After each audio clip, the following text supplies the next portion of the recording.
Hello, guys. Welcome to a double of Star Trek, Bears Boldly Go, Disco Decks, Star Trek Discovery in review. I am going to say the whole thing every. It's not in review, it's Disco Decks. It's Disco Decks, Discovery in review. The reason it has to We be no, because Disco Decks is also a review series for Lower Decks, so I have to differentiate that we're not reviewing Lower Decks. we'll just drop We Disco Decks. We'll just drop Disco Decks from Lower Decks. we rename no, because it's for combination, isn't it? Disco Yeah, Decks. yeah, We yeah. I mean, came up with a different name for our Prodigy review series. Well, yeah, because it was fun and like obviously it's a pun on the Prodigy. And I guess themselves. we never did Picard season 1, but we're going to be doing Picard season 2, so we should probably come up with a different name for that. Yeah, we will. Um, Something around him being bald, but I don't know what yet. Yeah, it'd be boldly go, wouldn't it? Yeah, Bears boldly Yeah. go. Yeah. Anyhow, So yeah, we haven't, because of Christmas and some other reasons, we didn't launch an episode solely for episode 5, so we're doing that today. yeah. So we're doing, this is a double bill. You're getting a review of episode 5, The Examples, and a review of episode 6, Stormy Weather. Now I haven't watched episode 5 since it came out, so James is going to do a quick synopsis just to remind us all. Okay, so this is the IMDb synopsis, and then I'll give my synopsis. Burnham and Buck race to evacuate a group of stranded colonists in the anomaly's path as one of the Federation's brightest scientists comes aboard the USS Discovery to do high-stakes research with Saru and Stamets. Yeah. So I would say this is the episode where we find a scientist who's somehow more insufferable than Stamets. Mm-hmm. And also, who the hell is David Cronenberg? Yes. Who now Is it actually David Cronenberg? he's now seems to be the Federation's top therapist. Yes. As well as running Starfleet Academy and interrogating weird mirror universe people. Yeah. Maybe he was So- brought in there because he's the Federation's top therapist. Could be. Or maybe he's Like, Starfleet's top therapist. yeah. Who knows? He just mysteriously shows up and is like, hey, I'm Well, as I David say, Cronenberg. I'm going to give you some wise things now. Maybe it is actually David Cronenberg.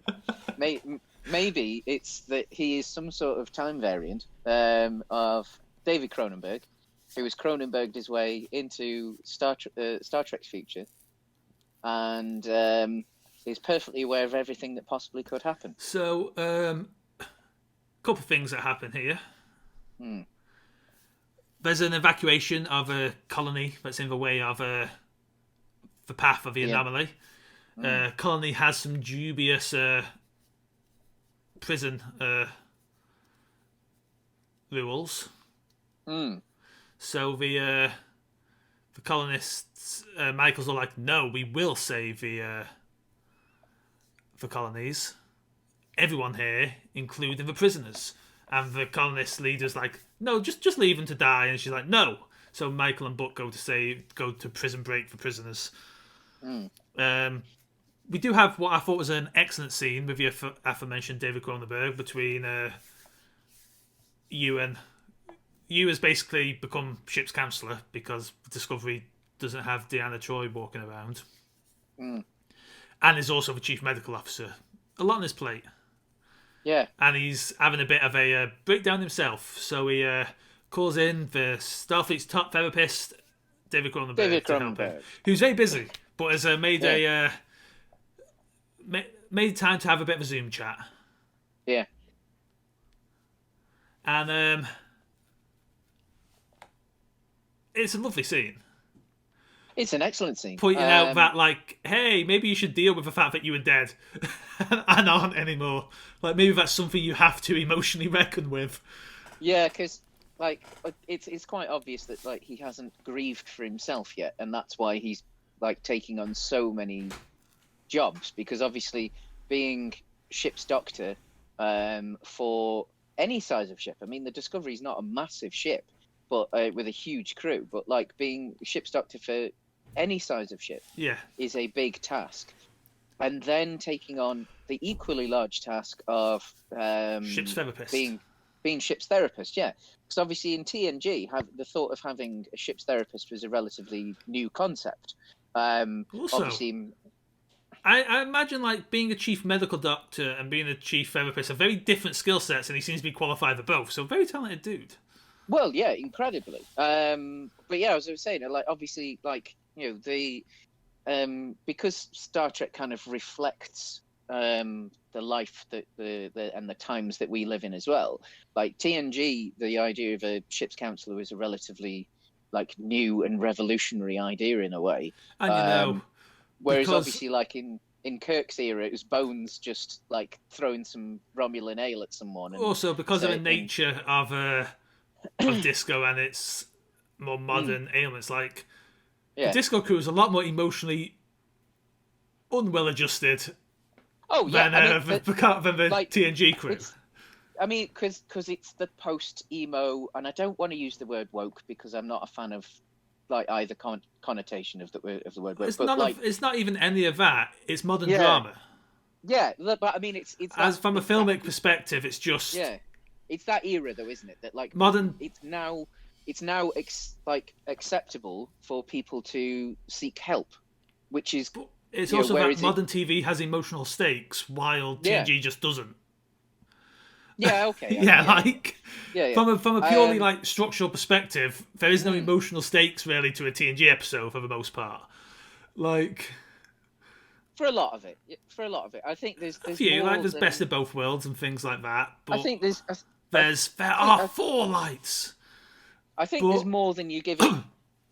Like, because when was the last time you had a proper rewatch? but the point is like it doesn't linger. Stuff is generally mostly resolved within its 40-minute window. Outside of a few themes, most things are. Yeah, I would I mean, say Worf has stuff that isn't. Picard has stuff that isn't.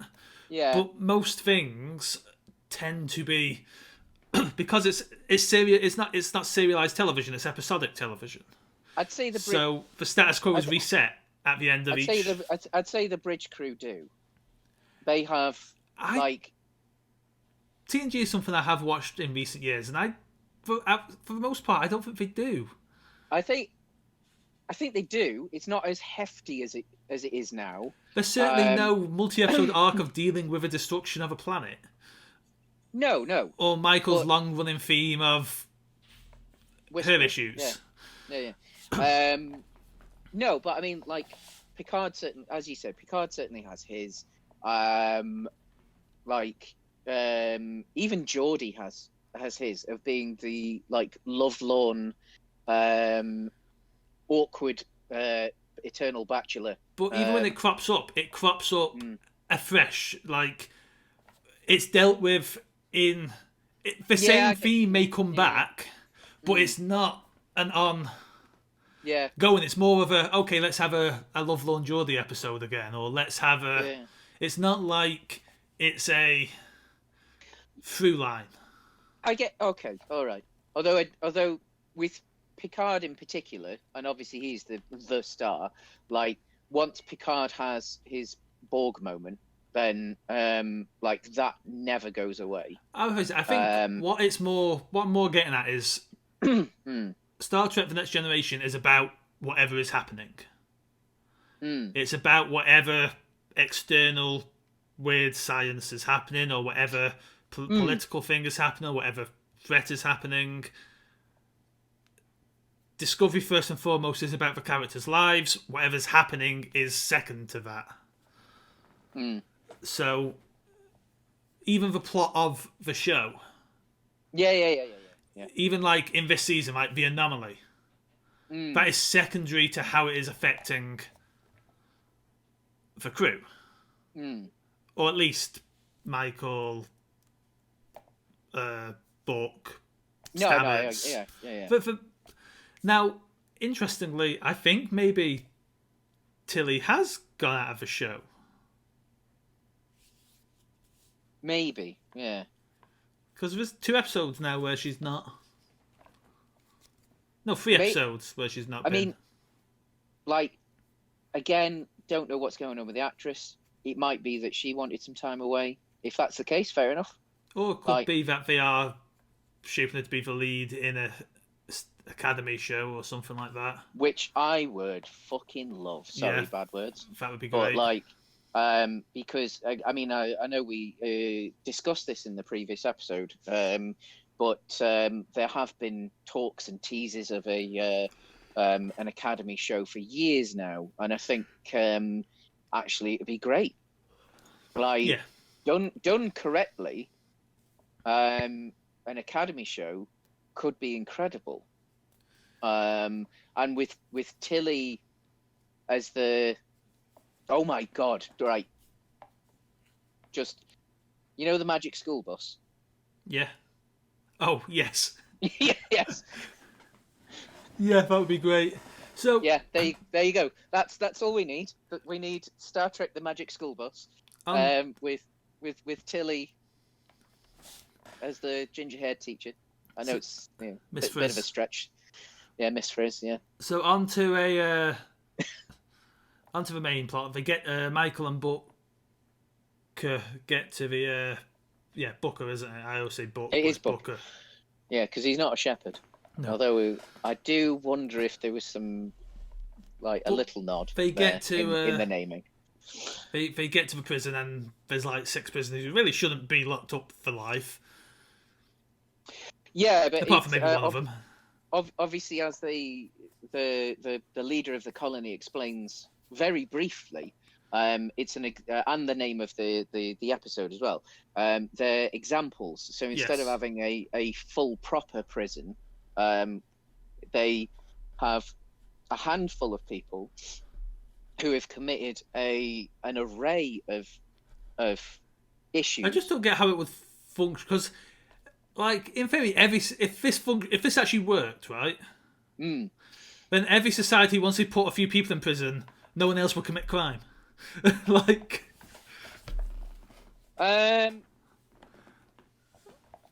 yeah, like, surely even in our real world society, once a few people got put in prison for crimes, everyone else would be like, okay, I guess no crime. Well, unless it's the thing of perspective. It's like, obviously, you know, we're still deep in a word also, that YouTube doesn't like. But bear in mind, this was also a colony under a criminal syndicate. Yeah. Like, maybe it's more like allowed crime and unallowed crime. I don't know. Well, I was more going to say that, like, you know, obviously there's the old saying, which is relevant to the times that we currently live in, that like a single death is tragedy, but a million deaths is a statistic. And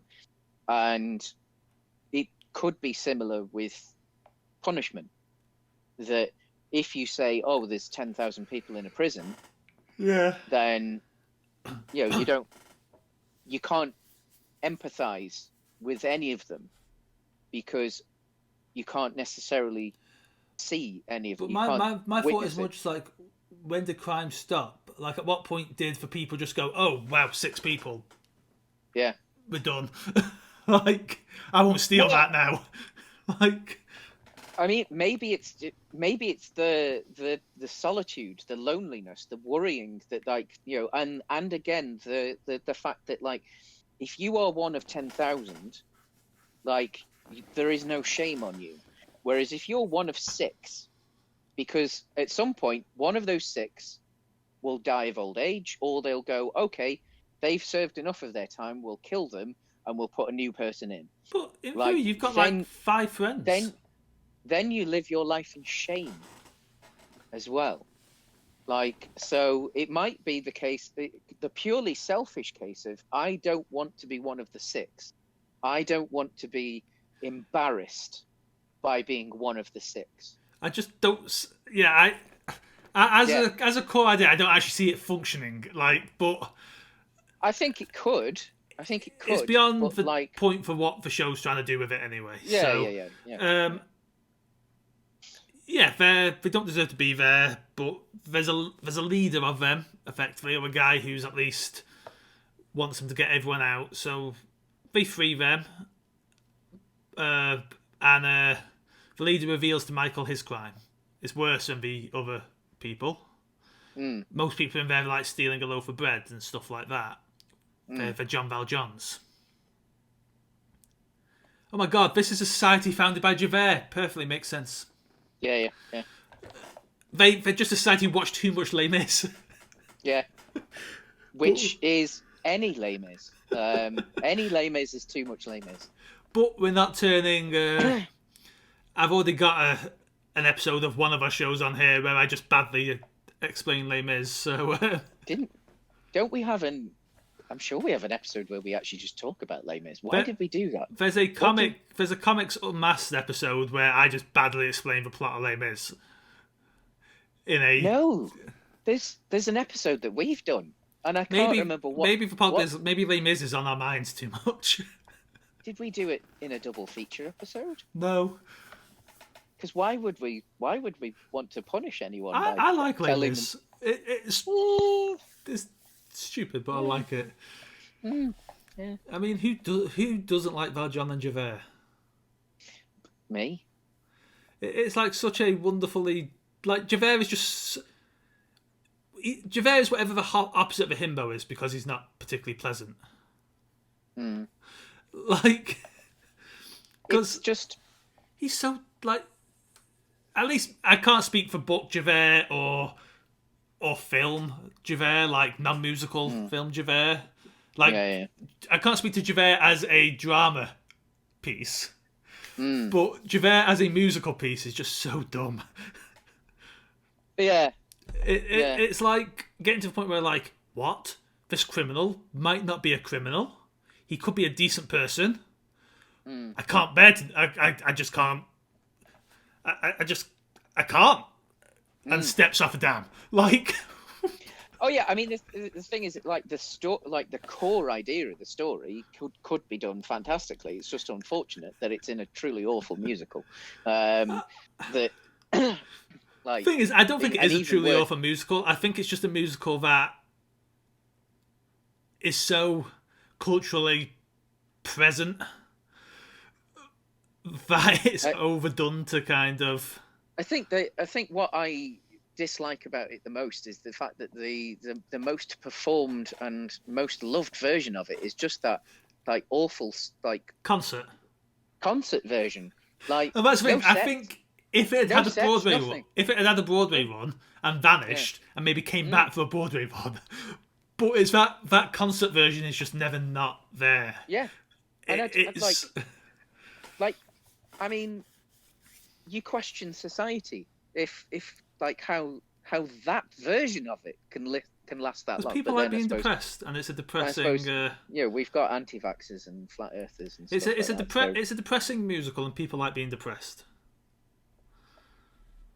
People like stuff that makes them sad, and they get. But I mean, the thing with the concert version is they're not even sad. They're just going there to sing along. They're going along for a Disney sing along. The thing is, like, there's someone who isn't Hugh Jackman holds a ball. Structurally, it does function. Along. There's enough plot through the songs that it does still function as a concert, as opposed to a musical with potentially in-between bits. It's an opera rather than a musical. But I don't think I dislike Les Mis like you. Clearly. But again, this is not a Les Mis podcast. It's a Star Trek podcast. And yet it's tainted us yet again, James. It's tainted it. It's because we are on the planet of Les Mis. A planet. It's a chain of very large asteroids. So it turns out... owned by the Emerald Chain, or formerly the Emerald Chain. Turns out the leader of this... well, not the leader, but the spokesperson of his prisoners... murdered someone. Spiritual leader, I suppose. The father figure, because he's the one that's been there the longest. They kill someone, much like what if Valjean killed the priest instead of just running away. But they kill someone, and they deeply regret this act. They are remorseful, and they have this thing they want returning to the family. Like this. the culture of these people is that they make these elaborate family trees and add to them over generations. Mm. And yeah, it's he decides not to go with them after they get everyone else out. Like, he wants to remain on planet, and this is where Booker and Michael have a disagreement on whether they should force him to go with them or not. And I think Michael was right. Yeah, The guy deserves his autonomy. Like, he does, and I think the thing is that, like, it's up to him how he, at this point, yeah, how he pays the rest of his penance, because, like, he's obviously, I don't want to use the word reformed, but, like, he's obviously he's the only aware... one who committed a crime worthy of potentially the punishment he had, right? Yeah, and but he's also obviously learnt from it. But he doesn't necessarily want to have to, like, he doesn't necessarily want to have to live with it anymore, as well. That, like, at this point, death would be a relief. He also, I don't think, wants to leave prison. Like, Yeah, he thinks he like, deserves his, whether he does or not, he thinks he deserves his punishment. And so Michael's right. You have to respect his choice. You've got to respect his choice, and it would possibly be more cruel to take him away. Like, I think ultimately it does. It comes down to autonomy. Where, at what point do you override someone's choice when it comes to saving their life? It's as much for similar thought of signing a DNR, right? Making a choice if you're very ill to not be resuscitated. Yeah. But then he's also, like, I mean, that's the other thing, that, like, he's obviously of sound body and mind. So it's not like, say, he's in a moment of outrageous distress where maybe he wouldn't be taking I don't want to say logical. I can't think of the appropriate word, but he wouldn't be. He won't be making a decision of sound mind.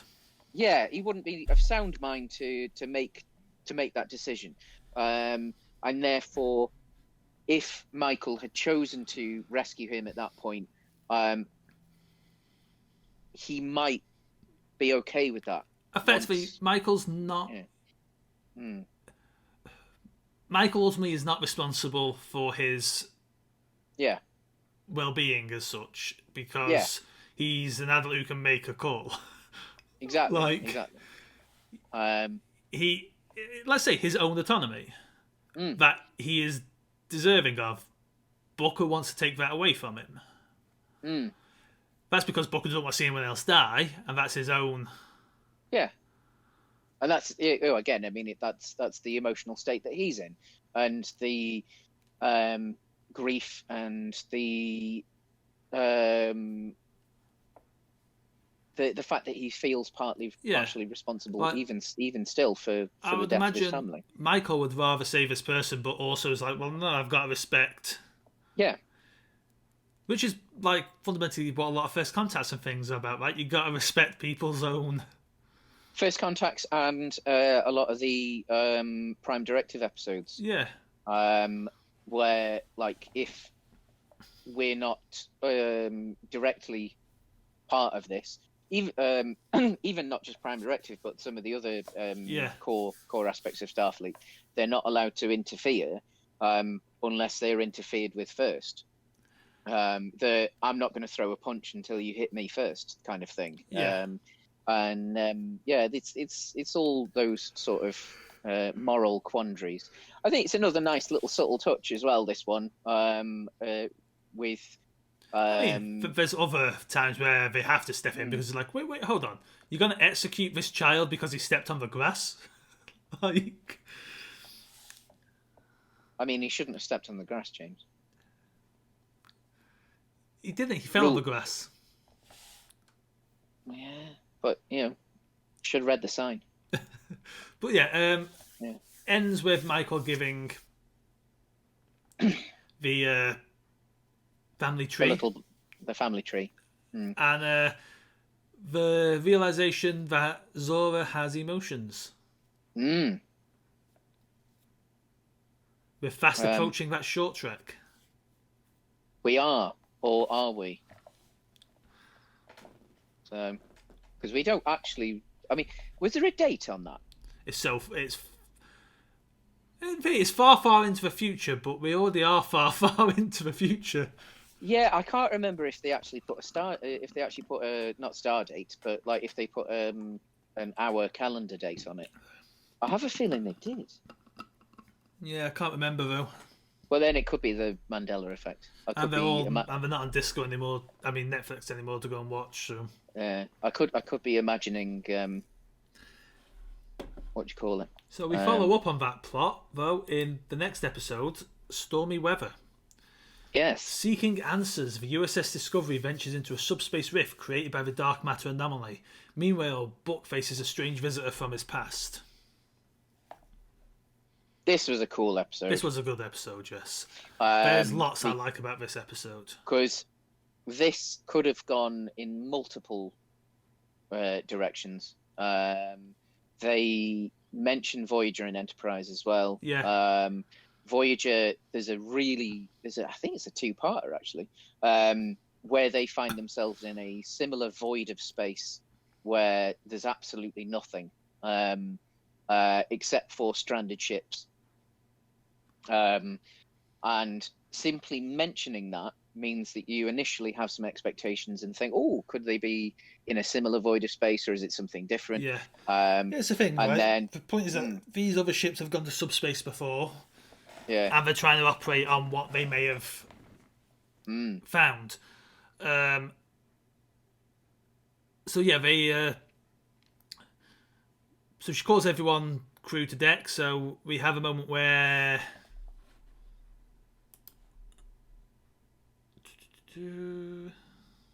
Gray is left alone in the bar because he's not a crew member. And they enter into this subspace void and discover that something out there is eating things. We say they're not. I think not a crew member yet. I get the feeling that they're going to shape that character to become the Doctor's replacement as ship's counselor. Oh, that's such a good idea. Yeah, because obviously that's sort of what they're training for anyway. Yeah, and kind of what they do here, right? They counsel the. Yeah. So well, that's a good call. I still love a mullet as well. Yeah, because a mullet's a risky thing. Yeah, they pull it off. Got to have to pull a mullet off. Like, you've got to be very confident about that, and fair play to them. Job done. So, but yeah, they've been playing a game to help. There's a moment of emotional crisis that the computer is going through. Yeah, it's being overwhelmed by everything. Yeah, and they've been playing this game to help them realign with their new body. So they play the game with Zora, the computer, to help them do the same, and it works. It's a very nice moment. It's a lovely touch because, obviously, because it's all about the difference between what's going on inside and what's going on outside, and needing focus so that you can concentrate on what's going on outside. But essentially, what the computer is feeling is that, obviously, our brains naturally ignore a lot of things that are happening.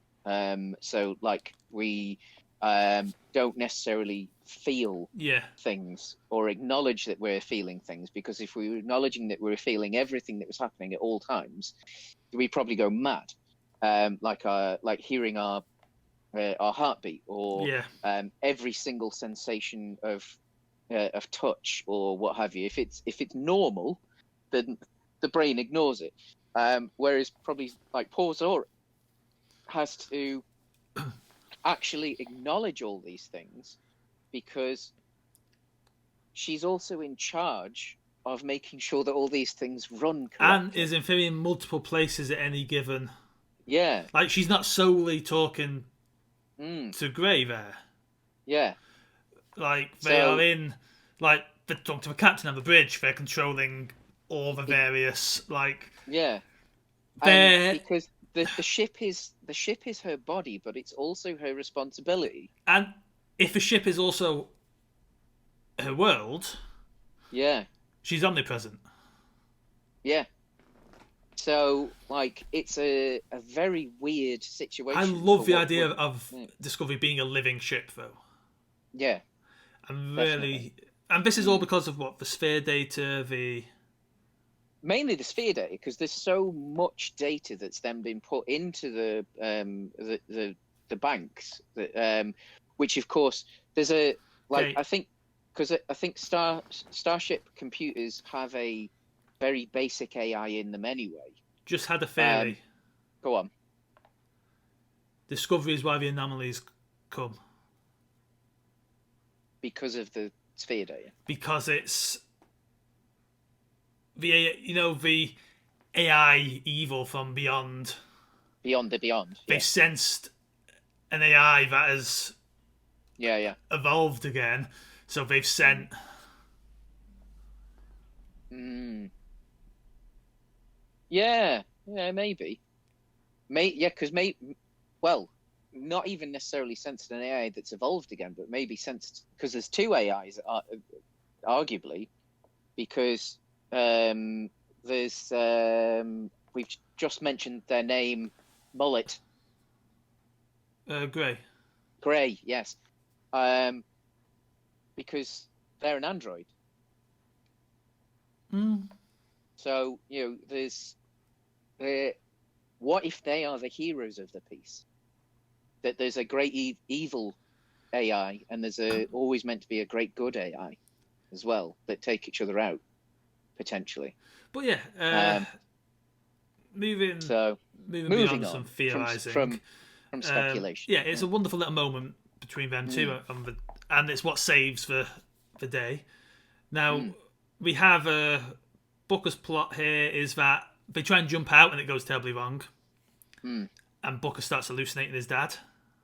Yeah, because Book is the one who tries to do the jump this time, so that Although Stamets can. what gets me is how confident they all are. Like you've got that scene with them all in the med bay, Yeah, and like you and Stamets are all. I like there's little moments here of like Michael calling Stamets Paul instead of Stamets. mm. That I thought were actually quite nice. But they're on the med bay and um, It's because they're becoming friends, James. yes. But again, it's one of those like I'm Because she's like quite obviously closer to Kirk than she is to Picard. yeah, So, and although Picard does use first names a lot further down the seasons, like, yeah, like I think it's very much a Bones sort of situation, in that case. And then obviously you've got the like Spock's always called Spock because Spock is Spock. but yeah, it was how they. It's a moment like where they're like, oh yeah, he's definitely hallucinating. It's like, hold on a second. Hmm. Because this has obviously happened because of the spore drive that he's having these hallucinations. And it's like, Yeah, yeah, yeah. you came back to life through the spore drive. So if someone's telling you they're seeing a dead person, maybe we should like. Yeah, you Not. came back to life because of the spore drive, and now we've got a mullet with an android, who also was invisible for an entire season. Yeah, like maybe we should just assume people are hallucinating when we see dead people. Yeah. Um, But so that like, listen, this plot arc did not go where I was expecting it to, and I much appreciate where it did go. yeah, I thought it was going to end him listening to his dad and be like running off, yeah. but it ended with him ignoring his dad. Mm. Although I did like the balance of the father as well, because the father was very much that kind of like staunch, like I had to do this, blah blah blah Yeah. blah blah, father. But at the same time, the actor got the balance so well I because think there was a note of regret. There was just that little bit of like, but I wish I didn't have to. Like I had to, but I wish I didn't have to. I think what's And interesting is we've been used to Michael being the angst for the season, mm, and now Booker is the angst for the season.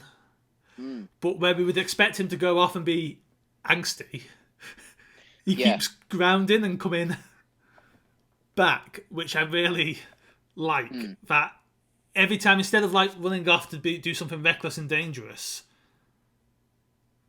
he keeps kind of like calming and finding himself. And But then that seems to be the way of his people, and I yeah, quite like that. Like, I mean, the fact that he is an empath, and yeah, has, like, in a way, he is the closest to someone who having the Force in Star Trek. yes, Like, in the sense of the living Force, not necessarily being able to like shove doors open with yeah. your mind, but like, actually feeling a unity in the universe. Like, he is as close There's as they're going to get. also a moment where the use of Mister clicked in for why it happens to me this episode. It's when Saru has the bridge and he's calming everyone down, Yeah. and the crew says, "Yes, Mr. Saru." And it's like, oh, of course, because if there was a commander sitting there, you could go, "Yes, commander."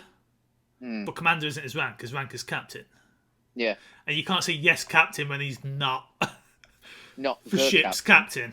Like, Yeah, because obviously at the moment he's essentially permanently posted there, but he isn't posted there as captain. no. But his rank, if he carries the rank they, of captain. yeah, but if they were a guest captain, you could say yes, captain, because of course, like, that would be their rank, but they're just a guest. Yeah. So Like when wouldn't be Jericho takes over the Enterprise and things like that. well, not even a takeover, but just like literally, if there was a captain visiting, like Yeah. they were giving them a lift. But Like you can't. you could call them captain because they were just simply a guest, but like you wouldn't be referring to them as the captain. Yeah. But when he's sitting Yeah. in the captain's chair on the bridge, you can't say yes, captain, because the captain is. Yeah, exactly. So exactly. using like Mr. Saru as like a form of I also respect think and deference works. as I said in a previous episode, I think it's also like lends itself from like the doctor structure, that like when you become a consultant, you become Mr. again. You drop the doctor and become Mr. And I think Saru's almost at that point because he's an ambassador. He sits on the council of his homeworld. He is beyond a captain in significance and not yet an admiral. And therefore, he's almost a cultural consultant in a way. And so it sort of works. Also say, like, having the ability to just teleport all over a ship. Like, someone come to the deck. Yeah, cool. Here. Yeah. Brilliant. Yeah. It's maybe just pop in next to other people over that. Yeah, because like obviously, they're flying blind in a way. You've got to trust the transporter to actually not. Which takes us to the solution. So they come up with a solution of getting out of subspace, but it's not going to get them out in time. So Michael decides to have everyone be stored in the transporter buffer. To pull a Scotty. Yeah. Yeah. So she obviously doesn't because she's the captain. If someone's got to go down with a ship, it is her. And doesn't want to leave Zora alone.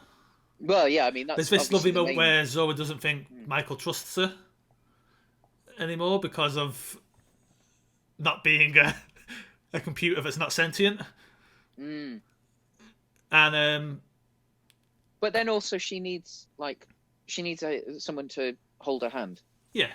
Because she's terrified. The poor thing has only been experiencing emotions for let's say a week. Yes. Like, this is an infant with the wisdom of of Gandalf. Like, it's this could have almost been a way to actually set up that short trek. Yeah. Like, you have,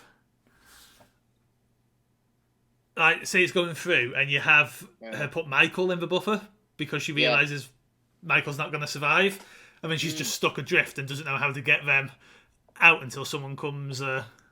Yeah. I do wonder where they'll go with that short. Like, will they ever I don't resolve think. it? No, I don't think so. No. Is But it just going to be a nice little tease? the problem is we keep getting things that are setting us towards it. Yeah. But yeah. Although, I mean, the So thing is that, like, if she becomes sentient and at some point they I mean, say, she is sentient. okay, She's become no, sentient. no, I mean, all right, she is sentient, but if at some point she decides I want to go off on my jollies, then fair enough. But yeah, so She could have just been on holiday. they get out. Mm. Uh, But how did they get out, James? Why did they find a way? Oh, sonar, submarine sonar. Bing. Was it submarine, or was it the whales that they keep in the ships? Maybe it was space whales. Maybe it was space whales. I mean, and I think they wouldn't have had space whales by Disco's time, though. I reckon the space whales came about because of Voyage Home. And Future Yes, Federation probably doesn't have too many space whales because of the breakup of. True. So I don't think Disco has space whales. No, Disco probably wouldn't, would it? But I bet the space whales, like at the Starfleet headquarters, Potentially. like actually probably running all space navigation. So, yeah, they get out. Yeah. They get back to base. There's some nice moments about the family tree, because the family tree arc is kind of carried into this episode with Michael deciding to make one. And then Zora makes one. That's all. I like the note that Michael had Tilly on hers. But then Zora makes one, which is the whole crew. And it's like, that's nice. Yeah, it's lovely. But then Saru and Booker have a wonderful moment about anger. About how to, like, Saru talks about how he is furious sitting across the council table from the people who spent, and which is obviously fresh to him in a way that isn't to anyone else on that planet, right? Exactly, because I mean, like, the unification of his planet had been very, like, it was in the process when he left. When he left. So for him, the Baul are still like Nazi grade villains, and yet these are 900 years removed from that. Yeah. So you can't necessarily look at those same people in the same. Well, they're not the same people. You can't look at them in the same way. But obviously, for him, it's incredibly fresh. So he has to find the balance. Yeah, and he talks about how sometimes, like, despite your anger, you have to do what's right. Yeah. Not necessarily what you want to do. Well, I think he also, like, he implies that he takes the energy of the hatred of what was to make sure that it never happens again. Turns it into something productive, and it's a very good episode. It's a cracking episode. What I was alluding to of how they got out of the void was the energy that they found in in Booker's head. Yeah. Which is a very specific form of energy. And that's how they found the track to get out of the void.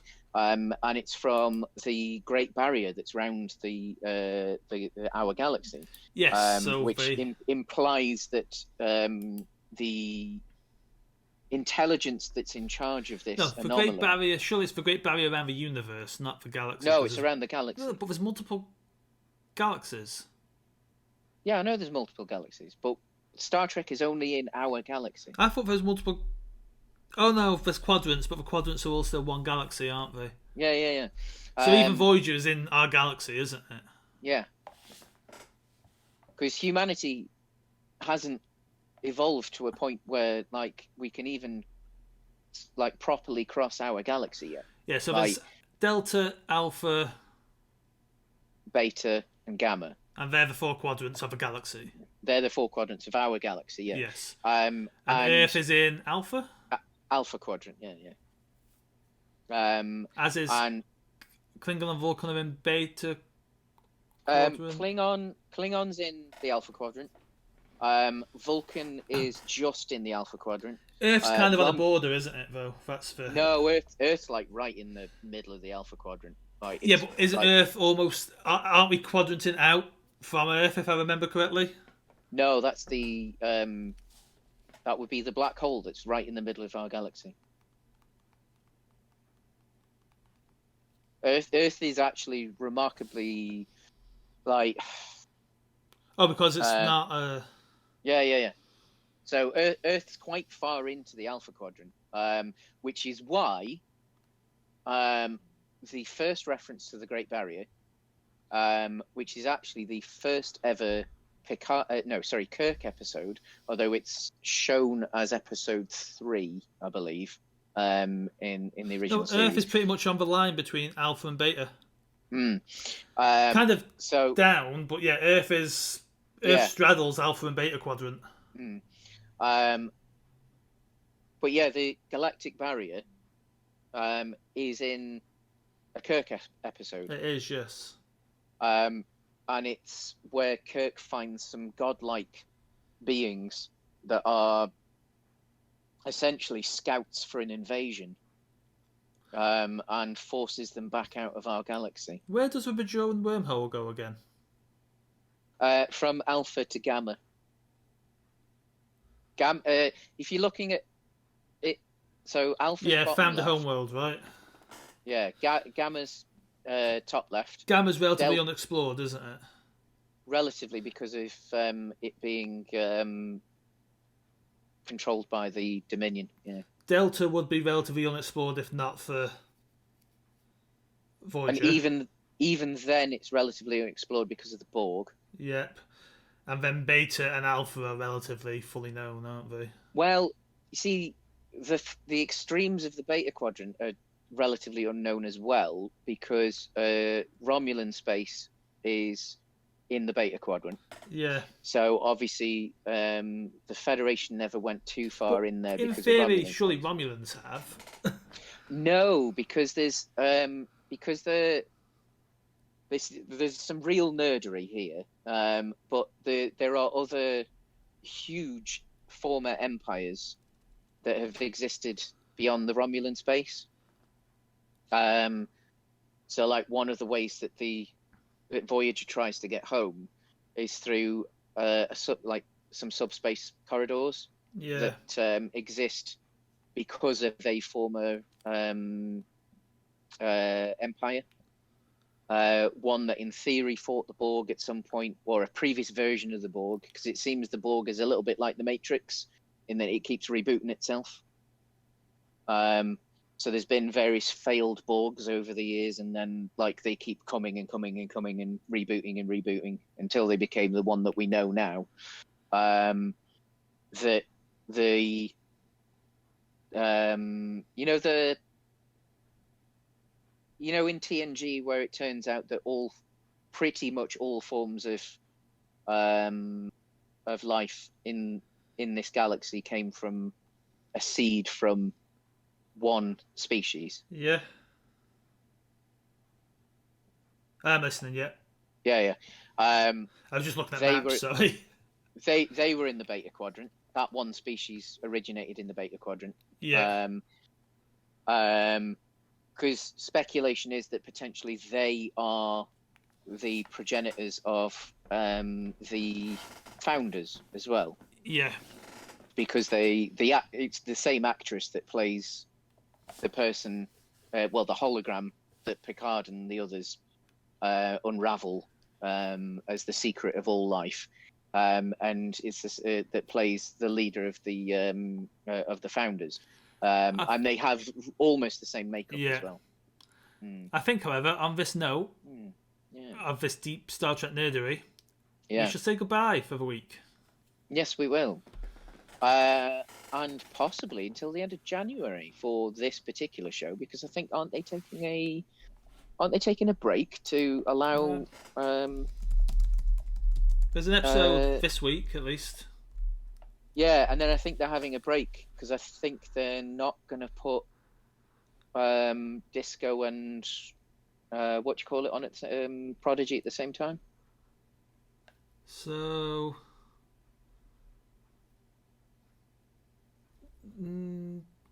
I'm sure January. Episode 8 is January the 6th. Yeah. Episode 9 is It's all the way up to January 20th. Episode 10 is Oh, January okay. 20th. I must have seen a fake headline then, but I'm sure Unless it's unless like Bing's release dates are off. you're using Bing. I opened Edge and it's for standard. Fair enough. I mean, Wikipedia hasn't got an episode listed after next week. Yeah. So we'll see. We'll see. We'll definitely have one more episode in this run. And then we might be back with Prodigy. We might be back with more Disco after that. We will find out. But until then, live long and prosper. Indeed. See you later.